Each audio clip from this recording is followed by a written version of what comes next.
Hello everyone, if you're trying to play Agefield High Rock the School and your game keeps crashing, then you have come to the right place because in this video I'm going to show you how to fix Agefield High Rock the School crashing on your computer easily. So first of all, what you're going to do is you're going to open up your game's platform, which is Steam for me.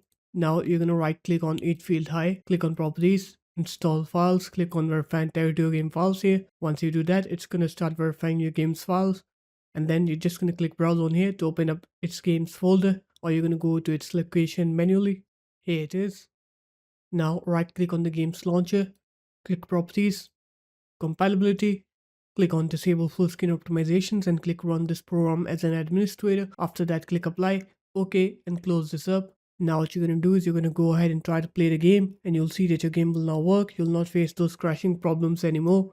So the it is guys, that's how easy it was. If you guys found this video helpful, make sure to leave a like, comment and subscribe to the channel, and I will see you in my next video. Peace.